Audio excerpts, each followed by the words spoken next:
A lot of people are just skeptical about unions and what they're about. But once you really give them the pitch, or, you really talk to them about, some of our past grievances and things that we've settled that otherwise wouldn't have been in our favor, I think that really helps the people get past their doubts. Which side are you on? Which side are you on?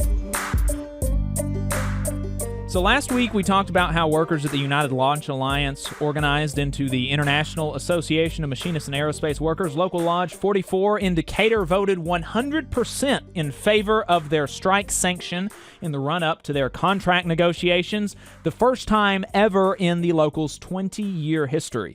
We also mentioned that the union there, representing more than 350 manufacturing workers at the company, had a union density rate in the high 90s, meaning that despite the fact that we are in a right-to-rec state and workers are barred by the government from securing a clause in their contract mandating representation fees be paid, the workers' membership in the union is meaning that the workers' membership in the union is totally voluntary.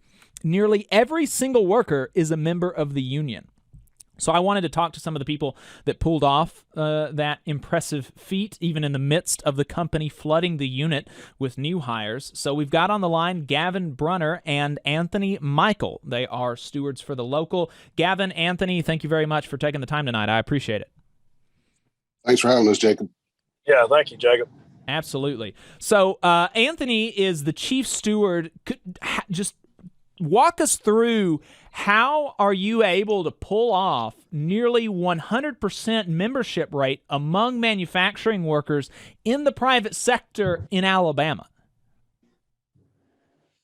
Well, Jacob, we have a clause in our contract that mainly says that we get to talk to all new hires within the first 5 days they're hired on. So that's a big thing for us. So we get them pretty early while they're in training. We usually get 15 to 30 minutes or so that we get to go and talk to them about the union, and we just explain to them what the union has done for us, and just give them the ins and outs. And we usually have a pretty good success rate of people joining after we do that. What do I believe that David said that there are only 3 new hires that haven't joined the union. What do they say after this presentation about like what the union has done, and are they because just generally speaking, you would imagine that you would be met with some amount of skepticism, but is that the case? Do you have to kind of walk them through that, or how do people react when they hear y'all's presentation? Well, you're right. There is some skepticism there. Most of the people, the company's very smart. Most of the people they hire have never been a part of a union. Me, myself included. When I hired in, I was not I've never been in a union. I grew up in a union household, but most people they hire are never been in a union. So, we try to explain to them, hey, I've been there. I was, kind of scared myself, didn't know what to expect, but we get a lot of questions. They'll be open and they'll ask us tough questions, and we just try to be as honest as we can, and tell them the ins and outs of the unions, which mostly good. I mean, very, very seldom is there anything bad about the union. If it's anything bad, it's usually someone has done to rub someone wrong, or just to get a negative vibe. But it's just being open with the folks, and just being honest about everything. Right. Well, Gavin, when you talk to people, what are the things that you say to new hires to say that, look, this is what the union has done? Like, what is it that you tell them that the union's done? Well, I'm a second generation union member. My father's a retired Teamster with UPS. So what I really try to explain to a lot of these new folks is that, there's longevity in unions, that, the people, what we're doing now is looking out for the future. We're looking out for new members. We're looking out for future people who aren't even hired yet. So, the thing that really helps a lot is, word of mouth gets around inside the plant. So a lot of these new hires, even though they talk to us, they also talk to a lot of their coworkers once they hit the floor. So, and that really sells a lot of it also. So it's not so much that it's just the officers that are making all of the, the sales pitch, but the actual coworkers, people they're working side by side with, get a chance to really talk to these guys and let them know that, hey, our conditions are a lot better with us having a union versus if we didn't have a union at all. What are some of the skeptical questions that you get from new hires, and how do you answer them? They ask a lot of questions about, the dues rates, and, with the IAM, we're one of the lower rates for our memberships. We generally, as far as dues goes, they're roughly your hourly rate times 2 per month. So you can make that up in just, one weekend or just an hour or so on the weekend of working, or even in your regular time. So, a lot of people are just skeptical about unions and what they're about. But once you really give them the pitch, or, you really talk to them about, some of our past grievances and things that we've settled that otherwise wouldn't have been in our favor, I think that really helps the people get past their doubts. What's one of your kind of golden grievances that lots of people have a certain story that they go back to every time? What's one of them that you tend to go back to? Well, we've had a lot of times where members have gotten unjustly terminated. And, when we bring somebody back who's been on the street for, say, 4 or 5 months, that helps a lot, because, the company, one of their main tactics is they like to stall. Whenever we have grievances, they want to, drag it out and just hope that the person moves on to something else. But, we try to fight through that as much as possible. We go by the contract and, the timelines that are set there. We try to hold the company's feet to the fire on those things.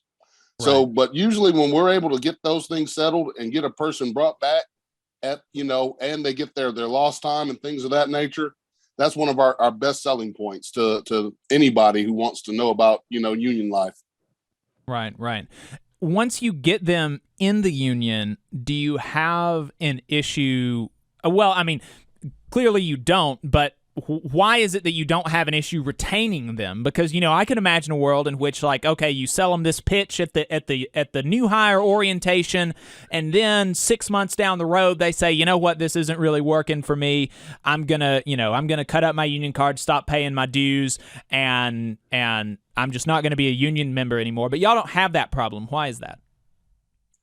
Well, I think, the thing that really helps us the most is sometimes you just have managers who just don't want to follow the rules.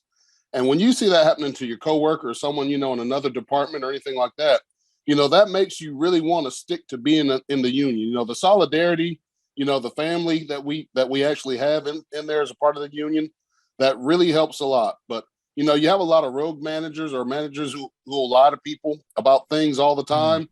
That kind of stuff, we couldn't get any better advertisement than things like that. Yeah, the best organizer is a bad boss, I think, is a pretty common saying in the labor movement. Oh, Anthony, we got you back? Yeah, sorry about that. I don't know if it picked up another signal or something. I don't know what that was. Oh, no worries. So the what about the 100% strike sanction vote? Why do you think it is that your membership voted 100% in favor of in the strike sanction vote? Well, I personally, like I said, all of us stewards, we get out, we do a lot of talking because the company has hired a lot of new hires here within the last 3 or 4 months, and we know how important this vote is. So we get out and we talk to the people, and like I said, these new people, that a lot of them are thinking, was this voting to strike? And we told them, we explained to them, no, it's not. It's the vote that will allow us to strike if the company doesn't meet our needs. And and we said this is very, very important, almost as important as the actual strike vote for the contract. So they understand it, and we just, tell them if we get a bad percentage rate, we're probably not going to get a good contract because the company will feel that we're weak, and they'll just say, hey, they're weak. We'll just offer them whatever. And I think the people, they hire some pretty intelligent people out there, and they listen, and we got a good vote. That's awesome. Yeah, first time in the history of the local, is my understanding. Yes, it is. We're always been in the 90s percentile, but yeah, I believe this is the first time to be 100%. How are? Oh, I'm sorry, Gavin. Were you about to say something? No. I think that you had a big turnout, and we just had the 100%. I mean, it really speaks volumes to what we're really getting ready for this spring. The people, they really are. We're in a good bargaining position versus the company. We got a lot of work coming in. We got a lot of new contracts that have come in. So we just really want what's fair. For our members, and hopefully that's going to be, things will be, successful this spring. Yeah. I sure hope so. And we're definitely going to be keeping an eye on that and following that as the negotiations begin. Y'all are going to be doing some actions in the run up to negotiations, and I'm sure that we're going to be talking to some more of y'all in the meantime. So, what would you say to a union member out there? There are we get a lot of non-union members, but a lot of union members as well. What would you say is the most important role of a steward to union members who may be interested in moving into that kind of role? Well, we try to get the people basically to educate them on the contract itself. The rules are the rules. We just want people to call, HR especially, to call balls and strikes. That's the kind of thing that we get. Talking to the membership, we'd like to get more participation as far as the officers and things like that go. But we've been pretty successful in just the last 6 months or so with bringing in a couple of new stewards. So the thing is, it's not, a lot of times people want to think, well, these guys are doing a good job. Just let them have it. Let them handle it. They're taking care of it. Let them take care of it. The thing is, you got to have a lot of participation from everyone in the union. The thing is, we want to bring in people to because you can get burned out doing some of this stuff, year after year. But bringing in the new members, they have a fresh perspective. They'll help get everything done that we need done. So it's always good to have a new face coming in. Absolutely.